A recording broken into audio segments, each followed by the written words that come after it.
This is the Veterinary Project Podcast, episode 071. Welcome to the show created by vets featuring absolutely no pets. This is the Veterinary Project Podcast, hosted by Dr. Michael Bugg and Dr. Jonathan Light. Our resident veterinarians have swapped out their stethoscopes in favor of microphones to bring you the Veterinary Project Podcast, a show focused on real conversations, aimed to connect this amazing profession full of remarkable people. Through the sharing of collective stories and wisdom, and connecting over the many unique challenges we face, we invite you to join our community of veterinary professionals leading intentional lives. And now, here are the hosts of the Veterinary Project Podcast, Dr. Michael Bugg and Dr. Jonathan Light. Hey, what's happening, everyone? Welcome back another year with the Veterinary Project Podcast. Happy 2022. Jonathan, Happy New Year. Happy New Year, buddy. By the time this comes out, we're into the new year. The excitement, the allure, the possibilities. Oh, you're so dramatic. So dramatic. But yeah, I mean, for full disclosure, we're recording this here at the end of 2021. So kind of winding down and getting ready to ramp up. You're shaking your head at me. You're giving it away to all of our listeners that we're going to actually organized and pre-recording. We're going to lie to our listeners, Jonathan. That's not what we stand for here. We are the Veterinary Project. We have our shit together and we are doing it ahead of time because that's how we roll now. Yes. But staying in theme, early January, it is an exciting time. I mean, I kind of sometimes roll my eyes and scoff at New Year's resolutions.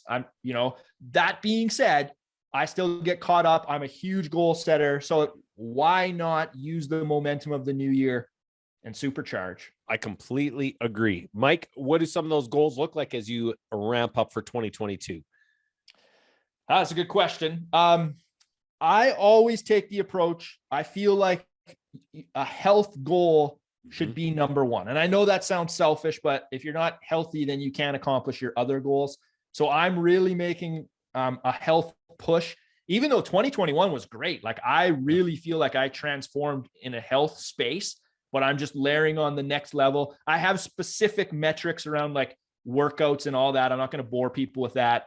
It's a big focus on mobility and performance.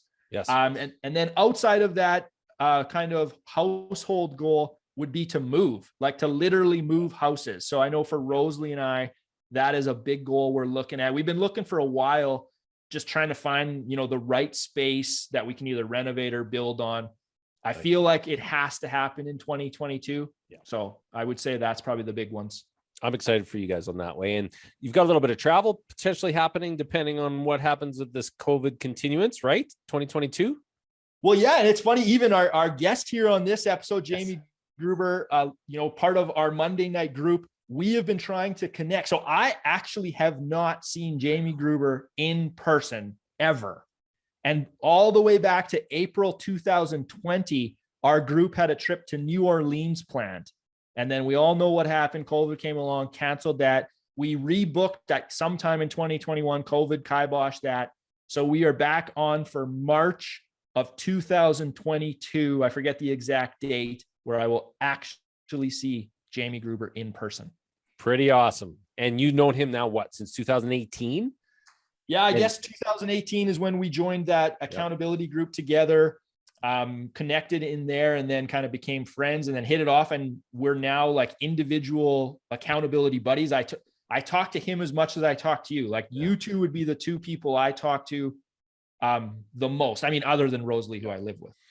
Which is pretty amazing. I think and we're going to talk about this on this podcast, the ability to form community, true connections. Like you and I, we haven't seen, we see each other probably 3-4 times a year, but you're my best bud from the standpoint of, hey, we get things out on the table. You grill me, I grill you.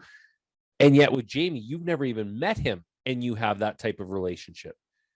Amazing what you can do in 2021, 2022. Yeah. It's super cool. Like, and once you let that guard down and kind of let people in, like it's not like it just happened with the snap of a finger, but you show up enough times and put the work into the relationships and good things happen. Look at that. Yeah. That might be our quote, for 2022 right there, because that's an important piece you just mentioned. I guess so. So the reason I'm starting to smirk now is because we didn't prep this, but I'm still going there. And I don't know where this is going to land. Is 2022 going to be any different than 2021? But it's time for the quick tip. You're so funny. 2022, a quick tip for you today. Efficiencies wise, we talk about this on this podcast. What can you do in your life to take off some accountabilities and or responsibilities that you're taking on right now just because it's the thing you've done? Cutting the grass, cooking, providing for your cleaning in your home. There are a whole bunch of different things you do day to day just because you've done it. And or maybe it's $25 or $30, but you're saying, no, I can save that money. I'll do it myself. 2022, think about 3 things you can cut out of your life, have somebody else pay for, or you can pay somebody else to do so you have that time back. 2022, all about time. How are you using it as effectively as possible? Thank you very much. That was a good one, Jonathan. I feel like, you got that together. That was a great one. And let's hold each other to that. I think everyone listening, we should build a report back 3 things, because the key to doing more, and I'm choosing my words carefully here, because it's not doing more for the point of doing more, but it's to have more impact more people, do the things you want. The key to that is to actually do less. Literally. Yeah. Let's make it happen. Okay. Right on. I love it. Well, let's roll in. Today's guest, kind of part of our expert series, one of my good friends, honored to have him in my life, is Jamie Gruber. Jamie Gruber is a former insurance executive who quit his high-paying job to pursue his purpose of motivating and inspiring others to live their best lives. He has become a real estate investor, podcast host, creator of the Emerge goal-setting course, and leader of the Ascend Mastermind. Jamie is married to his beautiful wife, Sylvia, with whom he has 2 boys, Sebastian and Julian. Jamie is a native New Yorker and Bostonian who now resides in Michigan. And I do have to say, Jamie's one of my best friends. Between him and you, Jonathan, you're the 2 guys that I go to when I have either a struggle or I'm celebrating something. He has just tons of wisdom in this, and we're going to get just a glimpse of it. I encourage everyone, follow him on Instagram, follow along with what he's up to, because he has unlocked something here. And you'll hear in this podcast episode where he goes from being in a little bit of a miserable state in his life. He makes, I would call it like an epic transformation. And he is literally on a rocket shot right now. I have no doubt, like, the things ahead of this man are unbelievable. He's an expert with relationships and connecting. Without any further ado, I give you my good friend, Jamie Gruber. All right, Jamie Gruber, before I even give you a chance to speak, I have to jump in. 2 quick things. Number 1, I have to give massive gratitude, man. You've probably changed my life more than you'll ever know. And number 2, I do have to honor you. I watch and listen to a lot of podcasts. I'm part of a lot of masterminds. You run a podcast, you lead masterminds. You are perhaps one of the greatest conversational connectors that I've ever seen. So I want to honor that skill in you, and I look forward to our conversation here today. Okay. Now there's no pressure in any of that. Very nice. Thank you. But no pressure. I feel nothing. I'm ready. To go. You said, I texted you. I was like, do we need to prep for this? And you're like, no, I'm caffeinated. I'm ready. I am caffeinated. Yeah. I'm ready to go. You're kicking off 2022. This is launching week 1, 2022, getting everyone fired up. So you got to bring it. I'm bringing it. I'm ready for you. Might bug the world, because the exact same, flip what you just said to me, and I feel the exact same way the other way around. So one of the most sage, wise men I've ever met. So, well, this bromance is fantastic. I'm excited about the next 45 minutes now. Yeah. Let's do it. Okay, well, let's dive in, Jamie. Obviously, I know you extremely well. Our audience does not. Let's get them briefly up to speed, because you and I met each other at pivotal moments in our life. I honestly don't remember if it was 2017 or 2018, but let's just bring the audience up to 2017, 2018. sort of corporate America, Jamie Gruber, right up to that point before you and I meet, and then we start making some dramatic changes in each of our lives? Sure. Thanks for having me. First off, I'm in the States, and my corporate career started when I was 21. I worked for a big insurance company as a claims adjuster, and I was pretty good at it. I didn't necessarily ever really love it, but I was pretty good at it. So I started crawling up that ladder, took a supervisory role, a manager role. I moved from New York, where I was, to Boston, and I had eyes on an executive position because of equity and all of that stuff. And that took me from Boston to Michigan for the dream job.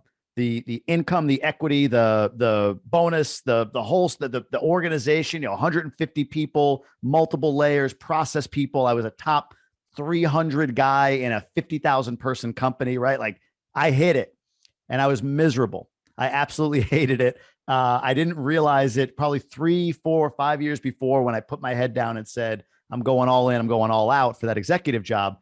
If I were honest with myself, then I was feeling disconnected from that corporate drive, that the role I had carved out for myself.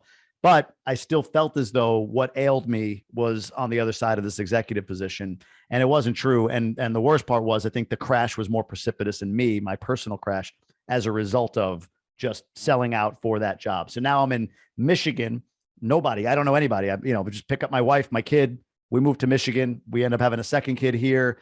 And for the entirety of 2017, I think we met in 2018, Mike, it was sleepless nights. It was depression. It was this feeling of, what am I going to do now? I have no idea what else I can do. I don't know what other purpose I've had. I've been doing this at the time for 17 years or 16 years, and I've been good at it, and I've been driving toward it, and I've accomplished everything I wanted to. Why do I feel this way?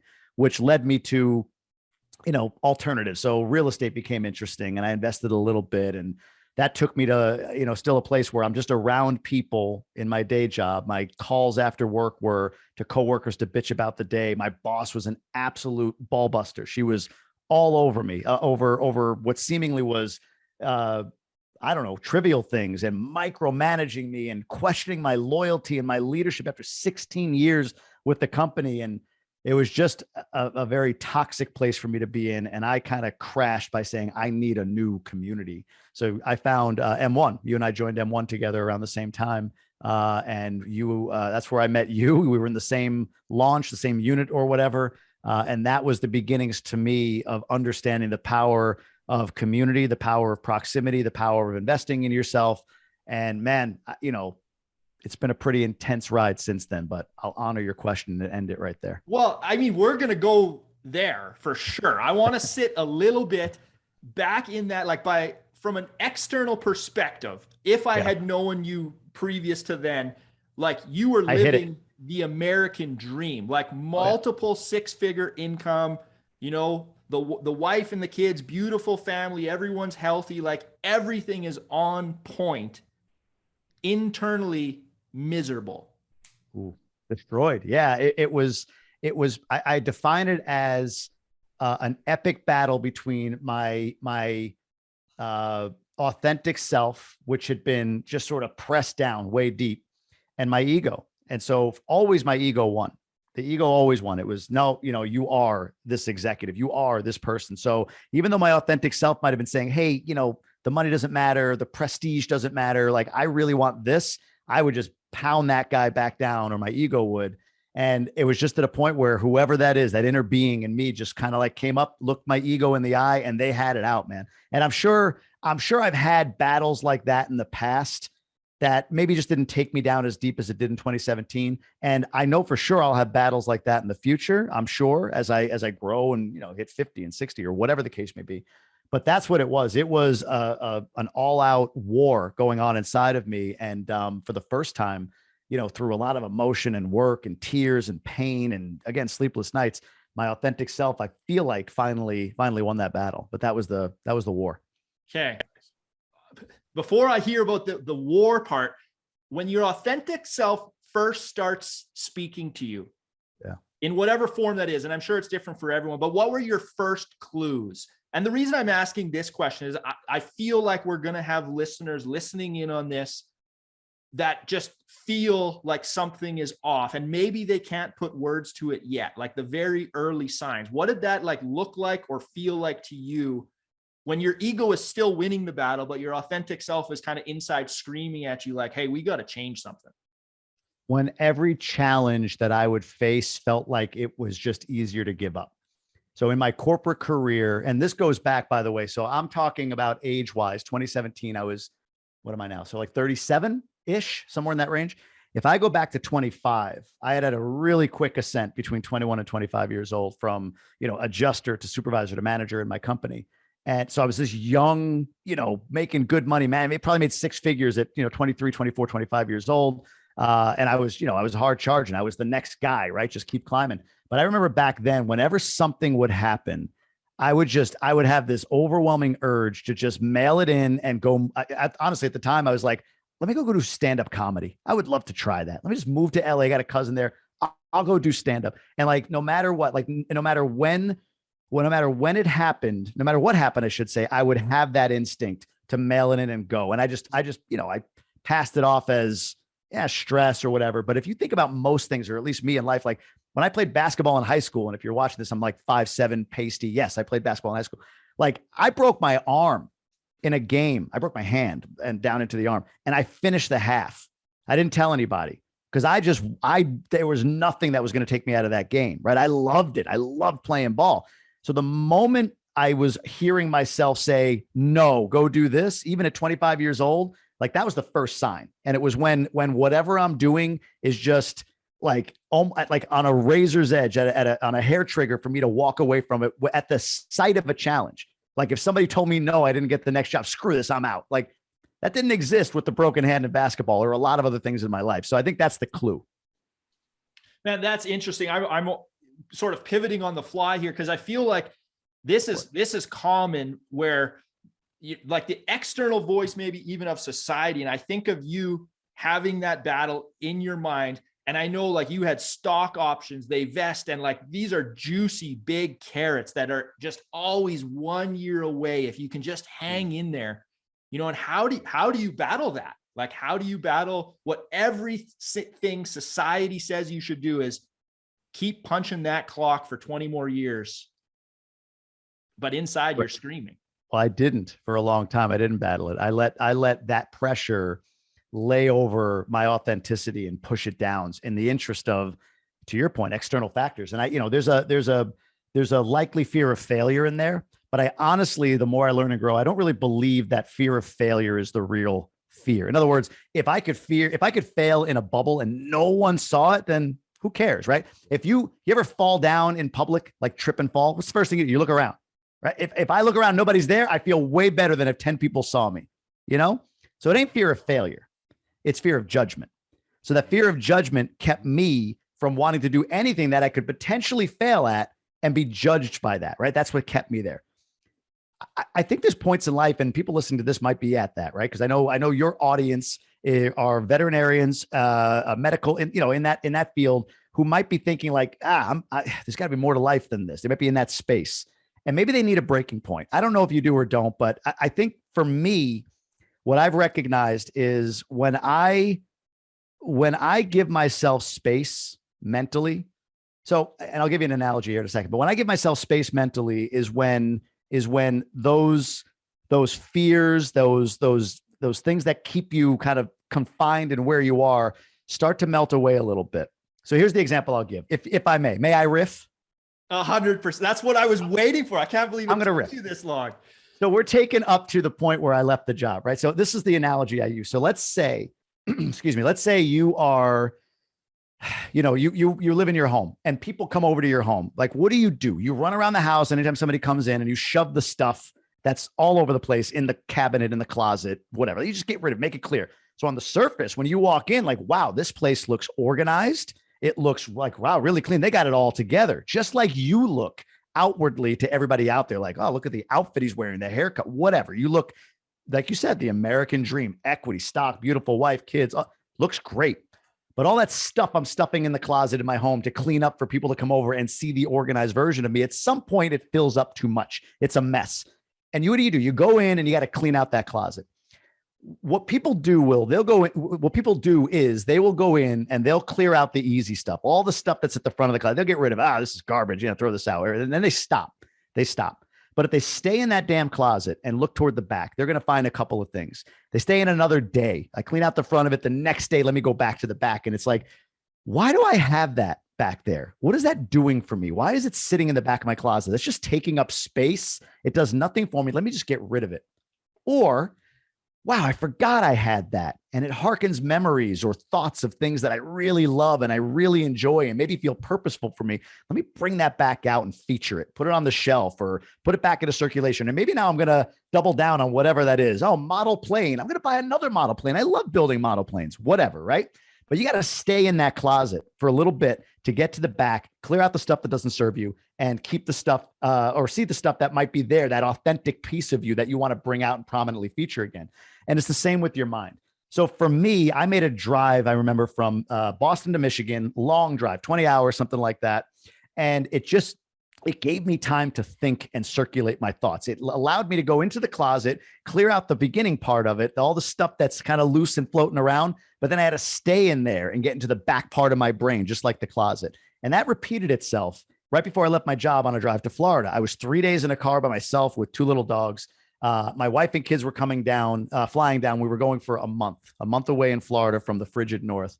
And on that drive, man, it just, all the things, the fears that I thought I had, like if somebody's going to leave their profession, leave their job, I think in our minds, we have this binary sense of I either go all the way up or all the way down. And I had this revelation, like, that's just not realistic. My expenses per month can be covered with less than what I earn, like real expenses. Like, I mean, I like to go out for a steak dinner, but like my real expenses can be covered by less than what I earn. And I'm employable to that amount. Like if I needed to get a job for 50 grand or 60 grand, I can live. The idea that I'm going to be under a bridge, destitute with nothing but a cardboard sign and my dog is just not realistic. The low is capped. And this is sort of like a risk analysis, like but the low is capped. But the high, if I leave this job with the things I'm building, the real estate portfolio I'm building, the brand I'm building, man, that's uncapped. That's exponential. But to get there, I think you have to give yourself quiet time. If you have kids or whatever, you wake up, you maybe you have a morning routine you go through, you got this morning miracle morning, you do all that, then you get into your work, you're doing your work all day, you come home, your wife or husband's there, you help with dinner, you clean up the house, play with the kids, do bedtime, crash out for an hour on Netflix or something, and then go to bed, rinse and repeat the next day. No space. You need intentional time to clear your brain and get yourself to a place where you're doing these analyses, this risk, you're journaling, you're meditating, you're just allowing that closet to get cleared out so that you really know what the things are that you're holding on to that you should get rid of and what those things are in the back recesses of your brain that are authentically you and you need to bring back to the forefront and begin the path down whatever it is the next phase of life is for you. So that's my thought. I love it. And I know that drive to Florida, you and I were connecting at that point, because I know we spoke a few times on that drive. I'm curious, either on that drive or your previous one, Boston to Michigan, what is something you threw out of the closet? On the drive to Florida, I threw out of the closet the need to be a title, like the title that I had, director of whatever, like that title I threw out. Like it wasn't me anymore. It was an identity piece that I got rid of. On the drive from, I remember this, from Michigan to Boston a few years prior to that. I guess it's just gonna be a little bit, I threw out inauthenticity. And here's what I mean by that. I remember there was a song that played on my phone. It was Secrets by One Republic. And if you listen to the words to that song, I need another story, something to get off my chest. My life is kind of boring, right? Like the words are just, and I didn't, it's funny. It just popped up and somehow got on repeat. Maybe I hit the button. So it's repeating for 7 hours. That's no bullshit. 7 hours, one song. Because my mind, I wasn't like listening and singing it. My mind was doing all the closet clearing stuff, right? And I remember calling a coach that I had at the time, and I broke down in tears. And it was just this, I was 40. It was that day that I was 40. I turned 40 that day.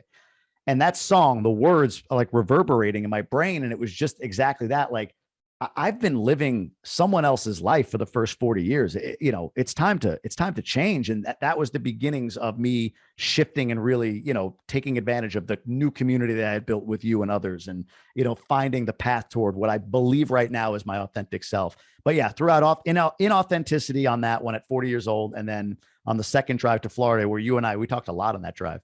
I got rid of the need for the title. Man, that's amazing.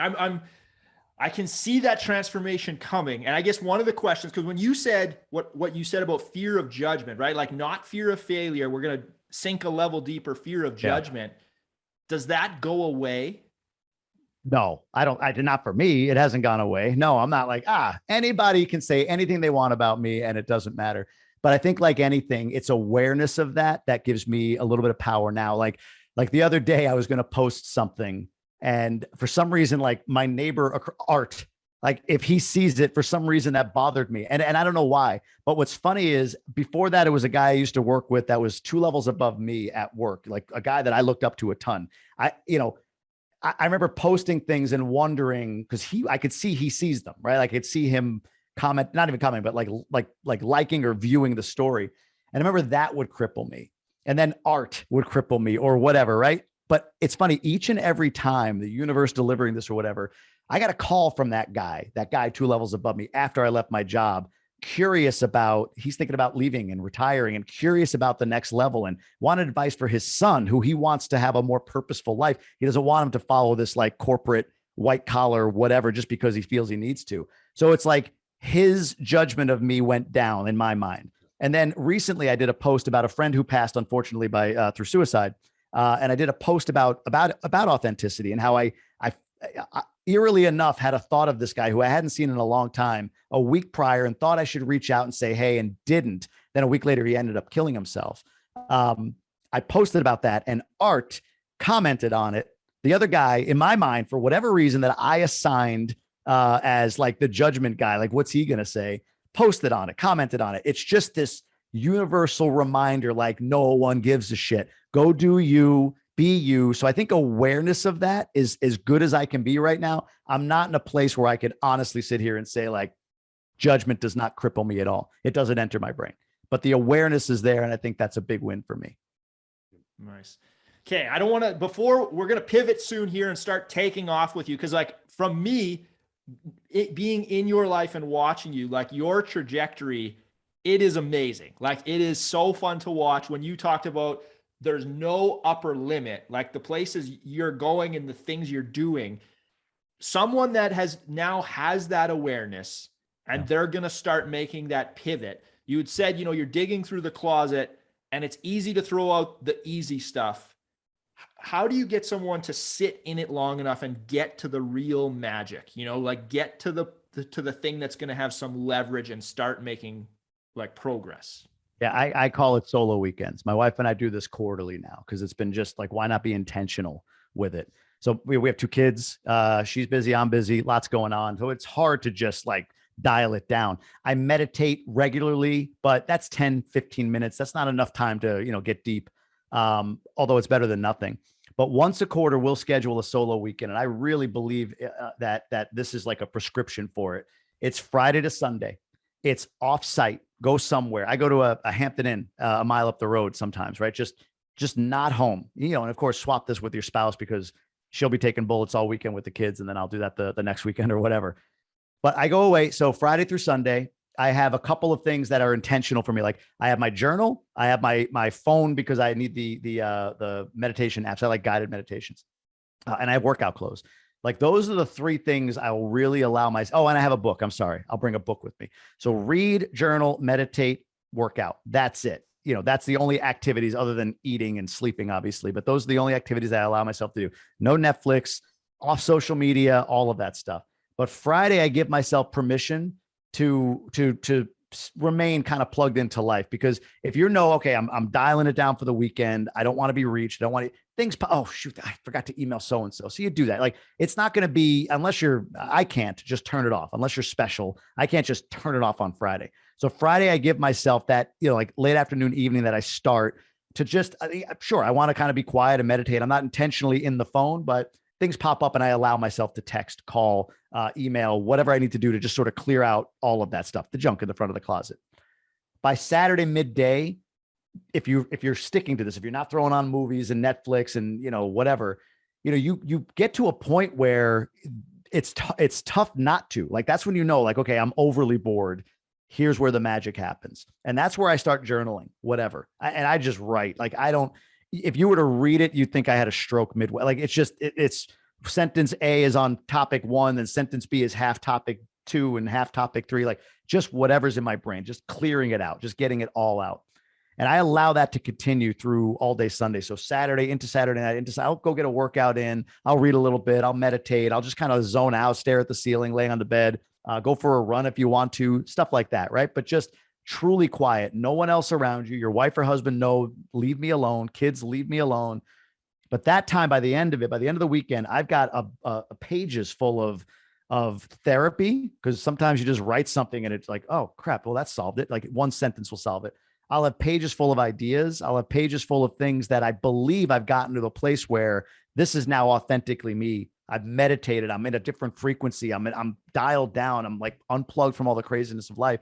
So I think writing all that down allows you, and I have an intention of, I need ideas. I want ideas from this weekend as well. So not that I force it, but I'm just telling myself internally to come out with them. So ideas pop up and I start to flow with those. And then I'll try to take action immediately after, within 24 hours. There's a stat out there that from concept to action, less than 24 hours has an 80% greater chance of uptake than if you wait even 48 hours. So I try to do something along the lines of that idea within the first 24 hours. And it's not huge. It could be just something different I want to do with my course, and then I'll do it, versus waiting a week or a couple of days. So.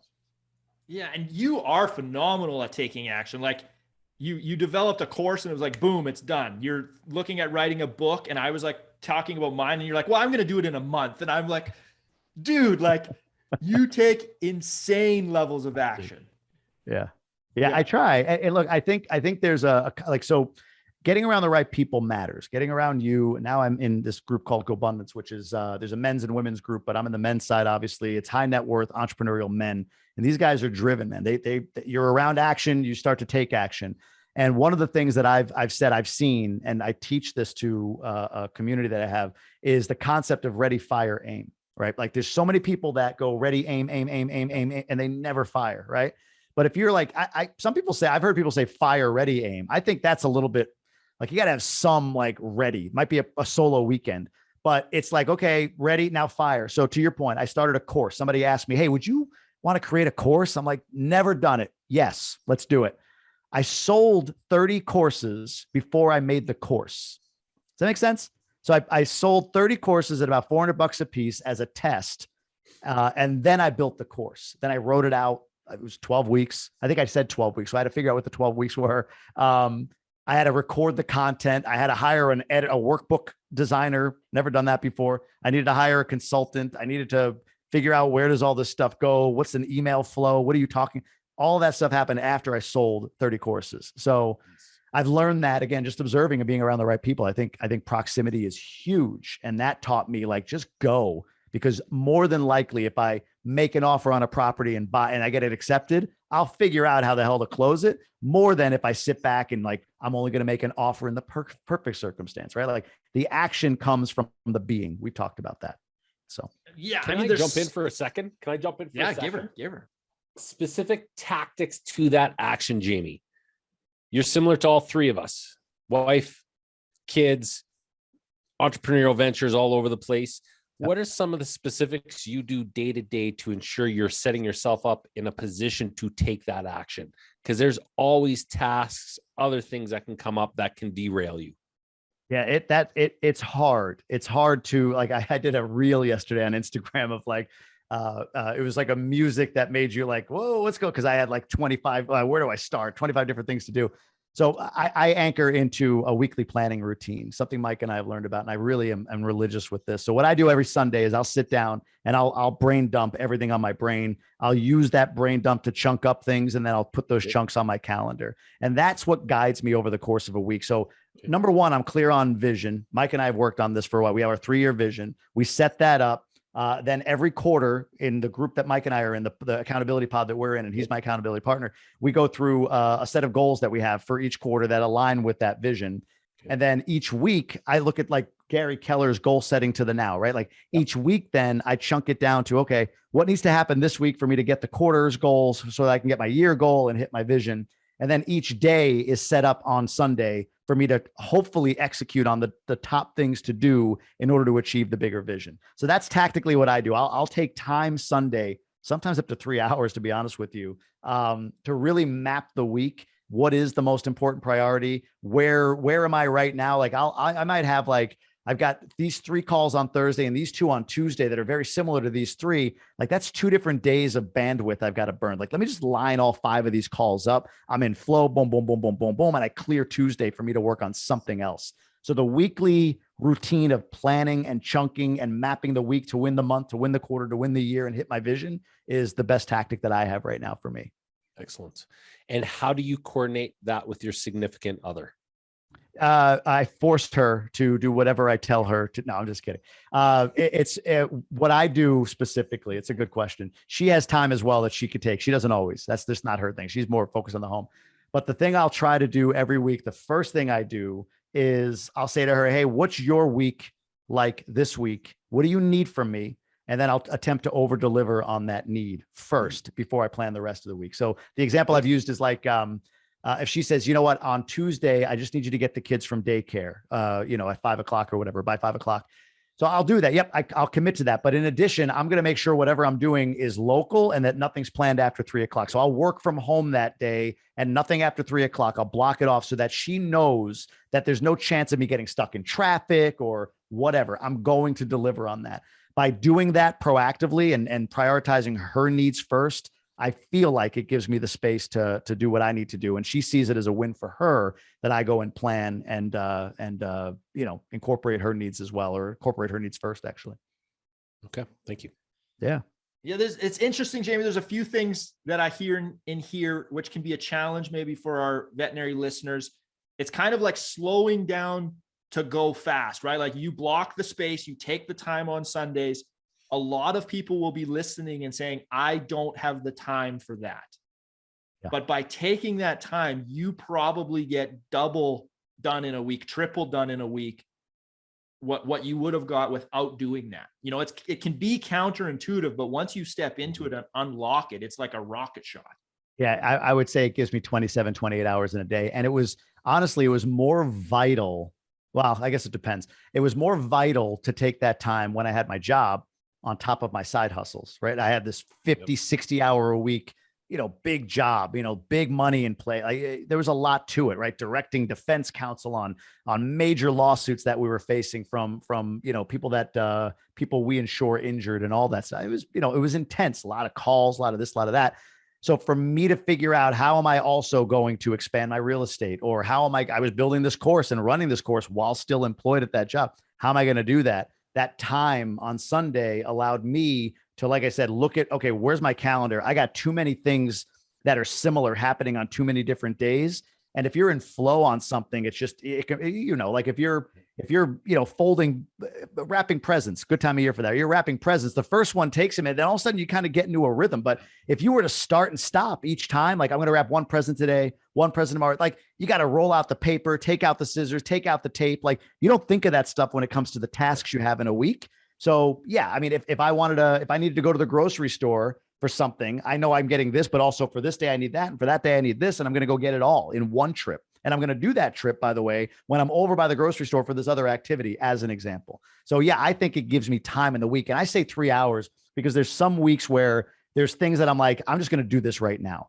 I'm not going to plan this week. I'm just going to take an hour and do this right now. But generally, for me to map it out and plan it, I go to a coffee shop. I have a latte like I did before this podcast, and I'll take an hour. I'll take an hour to kind of brain dump, chunk, look at my calendar, move things around, and then lay out what I think I need to get done this week in alignment with my vision and my goal for the year. Nice. Fantastic. We might have a situation here where Mike is in the frozen category now, so we'll see if he turns back up. Oh, he's back.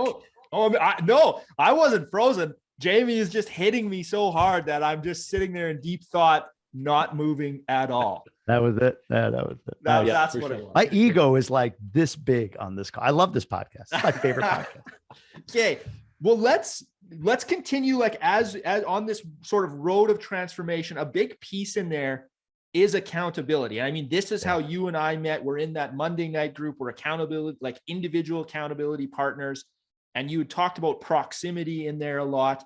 I know for me, I always had heard the sayings around proximity, but I maybe didn't realize just how powerful it truly was. So I'll just sort of throw it over to you to talk about like accountability, proximity on this like journey of transformation. Like, how has that affected you? Yeah, the accountability, initially always felt like, like somebody had to do it to you, right? Like a stick approach. We've talked about that, but something where it's like, I'm good. I'm holding you accountable to getting this done. And I mean, to some extent, like, you'd be like, well, if I do it, I go get a massage. If I don't do it, I got to go shit on my neighbor's lawn or something like that. Right. Like there was some sort of like intense whatever to it. And I don't know, carrot stick, it doesn't really, it's morphed for me into more of a supportive accountability. And also, when you're around other high achievers, like you talk about me, Mike, I mean, you're writing this book, you're expanding your real estate portfolio. What you and Rosalie are doing from a business perspective is amazing. The expansion of you in and of itself is accountability for me to show up when I said, yeah, Mike, this week I'm actually, the other day, I got to film this reaction video for YouTube. It's something that I need for my channel. And you're like, okay, when are you going to get it done? I'm like, I'm going to get it done today. You didn't say, well, if you don't, you need to, go smack your wife and whatever. There was none of that. It was instead for me, like, shit, I can't face this high achiever tomorrow and tell him I didn't do it. Like, I just can't do that. It feels incongruent. So the accountability is just sort of there by being around other people that you admire and that are doing things at big levels and at levels that you want to be at or you want to be with, right? So keeping up with you in some ways is accountability for me to get things done because I got to show up and tell you why I didn't. And it never feels very good to tell you why I didn't because I know the hard charger that you are. Yeah. So I think accountability is for me at this point more of a supportive thing. Like you and I, when we talk about accountability, it's more like, well, how can I help you get there? When are you going to get it done? Cool. Like you said, you're going to get it done then. So go ahead and go do it. You're not saying to me, well, if you don't, this is what happens. If you do, go reward yourself with that. It's more of a supportive and I don't know, sort of omnipresent thing that I feel I have with you, with the rest of our group, because I just don't want to show up and not be able to say I did it, Yeah. And that's such an interesting thing because I don't know, like, can people skip that first step? Like, I really don't know the answer to that because it feels like everyone has to go through that first step where it's a stick mentality, like, do this or you have 1,000 push-ups or whatever it is to get going. But once you flip from like the push to the pull, it changes everything. Like our group, we don't even talk about challenges anymore unless it's like 8+. That's like our thing, challenge 8+. Otherwise we don't focus on it. We want support and moving forward. Yeah, no, you're absolutely right. It's a good point. Like, it's like anything, when you're trying to establish a new habit, when you're trying to establish a new routine, when you're trying to say, okay, I'm a vet, but I don't know if I want to be a vet. I might want to go this way. And you need accountability toward uncomfortable things. Sometimes it is that, like, if you don't do it, mail $5,000 to, a terrible charity or, to the opposing political party or whatever it might be. You need that to kind of like trigger you into action. But once that train gets rolling, to your point, now it's like, all right, how do I keep you on the track as opposed to get you started? Is I think where accountability is for us right now. Yeah. Yeah. And it is. And once you sort of repeating it, I guess, but once you unlock that momentum, it's almost like just leaps and bounds start happening. And I mean, I'm seeing it with you and I know you're modest about it, but like it just takes over. Yeah, no, you're right. No, I appreciate that, but you're right. It does. It literally does. You get into flow, you get into momentum and it can be like a train rolling downhill. If you're not around the right people though, that's when it's easy to stop because everyone around you will make it okay. If you're as a W-2 guy, when I would share with other W-2 guys, even guys, I mean, these are successful guys, they're and gals, they're not like, they're hard charging in their way, right? We've all achieved certain levels and we're all making good money. But when I would talk about, real estate investment or traveling for a month a year or whatever, it was like, I remember one guy saying, how are you going to travel for a month a year? You got a job, you got kids. And it was just like in that moment for him, like you're stupid. And that's a stupid idea. And it feels bad. Then you get into where we are, GoBundance or whatever. And these guys are like, okay, how are you going to do it? How can you do it? What do you think you need? Like, let's go through it. Well, the job I can't do. Okay, cool. How do we get you out of the job? All right. Second, the kids. How do we get the kids into a place where they can travel? Is there an education? You want to homeschool? Is there another educational institution you can do that with? Like, you start to get in momentum on possibility where your regular life, kind of your remember when friends, if you will keep you right there because they're afraid for you. It's their way of showing love. They're afraid that you are going to do something that's going to hurt you. And, they're internally sort of projecting that and trying to keep you exactly where you are. Your remember when crew, like I said. Yeah, so I want to jump in for a second. Those that have not done the work and are maybe looking for an accountability partner or at the start of that journey, where do they start? I'm a big fan in investing in you first. So I say find a community of like-minded people. If you got to plunk down cash to find it. And it'll honestly, if you pay whatever, $10,000 to be part of a mastermind community, gives you 10,000 reasons to achieve your goals, right? Like it tethers you to the result. It's an investment. It's accountability in and of itself. But there's so many communities in this world of, internet and community and meetup.com and Facebook and everything else. Like there's a comedian that says, if you want to dress like a baby, you could find a conference where people dress like babies, right? Like you could find any community that you want out there. So start researching, find some that serve you, find some that align with where you're trying to go. And then I say plunk down the cash, especially if you're busy. Like everything's about efficiency, right? Like I don't mow my lawn because it doesn't make sense for me to spend the time doing that. I'm going to pay somebody 30 or 40 bucks to do it. And I'm sure most people listening to this podcast would agree with that. Well, also for me, I wanted to find entrepreneurial millionaire men who are driven to be the best version of themselves. I can try to go find those people. I can knock on doors. I can go to parties, but that's a lot of time and energy. Or I can plunk down some money and they're all in a room over there because somebody else did that work for me. Like that to me is just an efficient way to find what you need. And in today's day and age, man, there's so many communities that you could partake in and get value out of. And I believe in paying as well, because if you don't, you just don't value it as much. Great answer. Thanks. Mike, anything to add to that one? Because you've gone through the same process. No, I totally agree on that. I guess the only thing I'll add is a question, because there's two parts to this. One part is find those people. The other part is say no or cut out the people that aren't that. Mm-hmm. Yeah. How do you do that? Because I found that to be honestly like harder.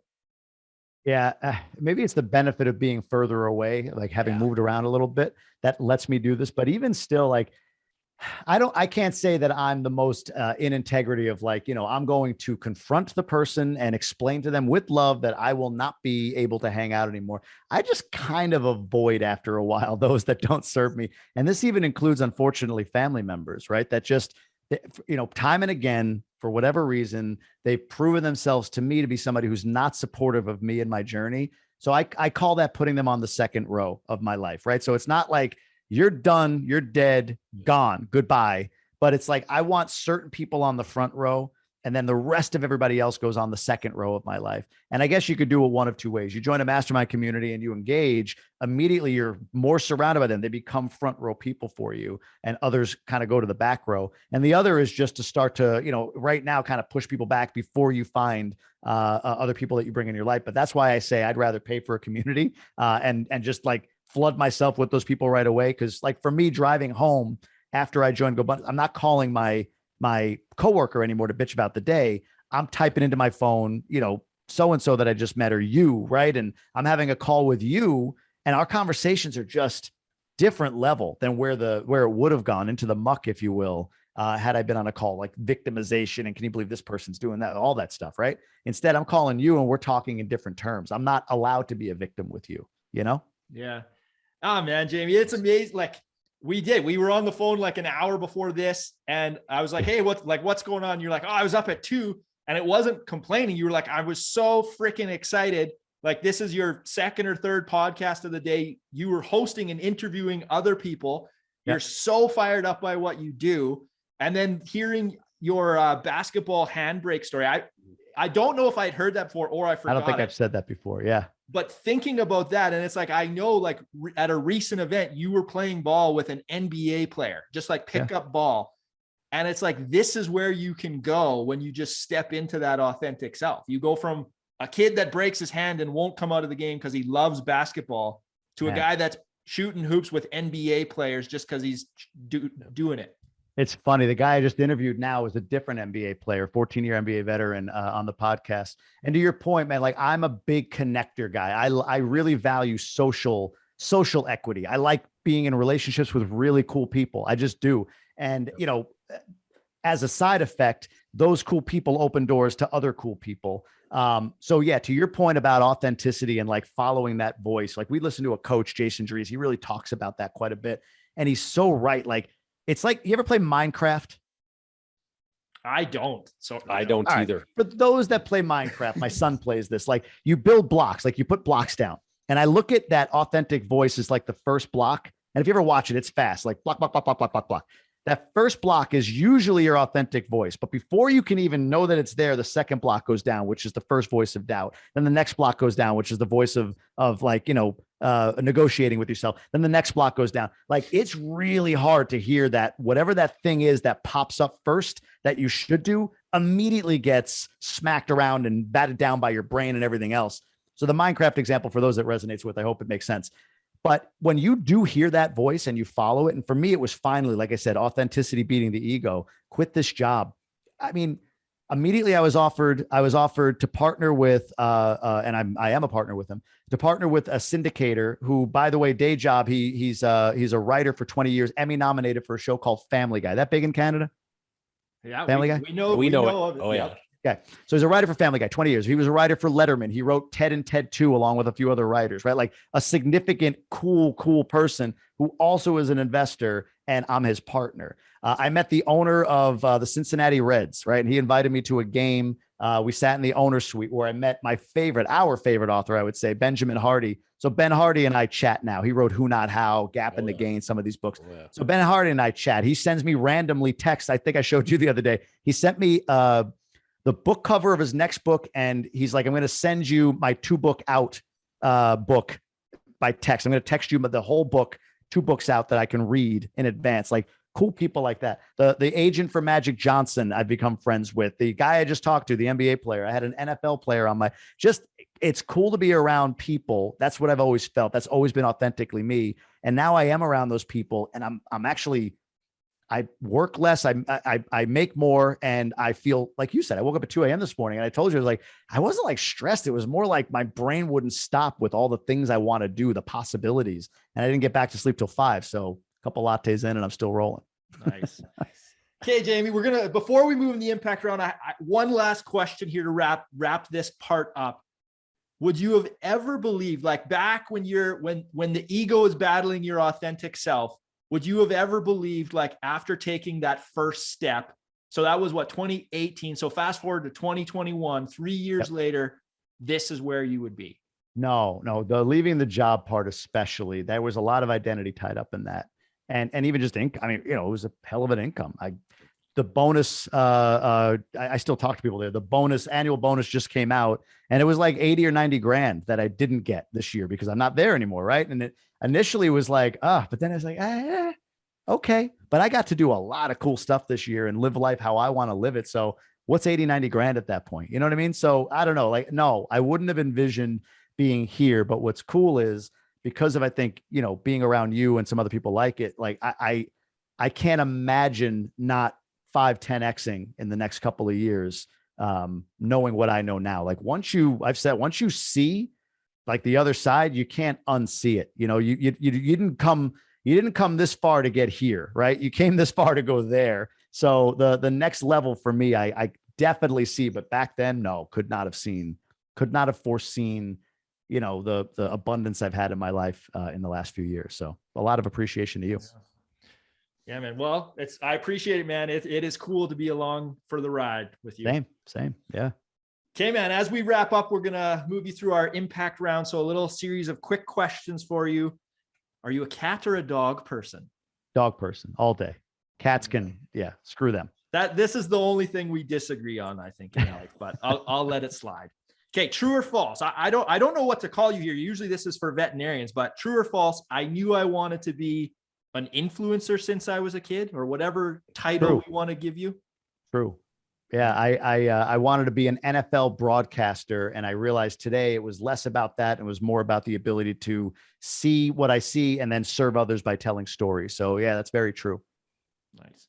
How would your friends describe what you do for a living?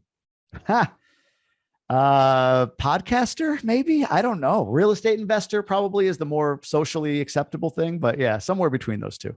Sweet. What is your favorite hobby? It's probably content creation. As weird as that sounds, that, and I love my Buffalo Bills. So those two things. Yeah, you are on. It is funny how like your gifts and your like it's all just aligned now. Like you're doing what you love. Thank you. Yeah, it feels it. Yeah. What in this world are you most grateful for? My wife and kids, no doubt about it. They're above and beyond anything in life for me. So definitely them. Yeah. And again, you can see that. I mean, you have an amazing relationship, amazing father, amazing husband. I appreciate that. Well, thanks, Jamie. I mean, this has been fun. I got to admit, I was a little bit nervous having you on, even though we talk like every day. I was like, once the record disappoint you, like, what was it like? Oh, I'm nervous about this guy, man. Like, No, I don't know. It's just was different, even though we talk all the time. But thank you so much. I can just see whatever X number of years from now, it's going to be like, you had Jamie Gruber on your podcast. How did you get him on? So funny you mentioned that, Mike, because I thought the exact same thing while we were recording today. Jamie, you got yourself this is the first time you and me have talked. Mike's shared content with the both of us, and I was thinking that exact thing. We talked about 10X in it. It's happening. That means a lot. Thank you. That means a ton, guys. Okay. Well, undoubtedly, there's going to be people that want to follow along. Where can they find you if they want to, get in contact or just follow your journey? Yeah, best place right now is on Instagram at the Jamie Gruber. You can DM me there, follow, appreciate the follow. And hopefully the content is geared toward, kind of finding purpose in life and maybe pivoting away from a job into something different. So identity shift, if you will, especially as a 40-year-old guy. So yeah, at the Jamie Gruber on Instagram. Okay, right on. We'll get that in the show notes for everyone. All right, Jamie, as always, we leave the final word to our guests. What message do you want to leave for the veterinary community? Getting to know a lot of people in the medical profession that are doing other things like, wanting to maybe invest. There's sort of this, I've noticed this crisis of identity. I mean, and I get it. A lot of schooling, a lot of time, money, energy invested, maybe even a lifetime of what felt purposeful to be in this role. And now you're having to admit to yourself, like, maybe this isn't what I want. That little space can be really hard. But I say this, like, in your heart whether or not this is right for you. And the example I'll use is, if God forbid your wife, your husband, your kid, you learn tomorrow is dying, you immediately would put down the things not important to you. I don't know why we have to wait for that, though. So for those out there that are struggling, and this has been my message, struggling with identity, struggling with, this is what I've always known, I don't know what else I would do in life, but this isn't it. Don't be afraid to start pivoting and moving away from that identity, because I think that is, especially in the doc community, in the veterinarians, doctors, dentists, you name it. It's really easy to become identified as that and look back at all you've invested and say, how can I walk away from it? But you get one spin on this earth, and don't wait for somebody in your life to be sick or dying before you make the decision to live the best possible life for you.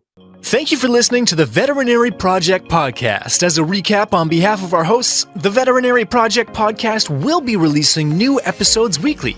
So be sure to tune in as we bring you more conversations aimed at helping you enjoy a life well lived. If you enjoyed what you heard on the show and you want to stay in the know, please like, love, and or subscribe to the podcast on the listening platform of your choosing, as we're available on all the usual suspects. If you know of others that may benefit from these conversations, we'd love it if you please share the show with them, as this will help us grow our community to reach more and more veterinary professionals. Speaking of which, if you are a veterinary professional and would like to get connected with more like-minded individuals who are joining us on this journey, please send an email to the Veterinary Project Podcast at gmail.com, and we'll invite you to be a part of our private Facebook group. General feedback, requests for information, or perhaps requests to be a guest on the show can also be sent to the Veterinary Project Podcast at gmail.com. Dr. Michael Bugg and Dr. Jonathan Light, thank you for listening to the show, and we'll catch you again next week for another episode of the Veterinary Project Podcast. Bye for now.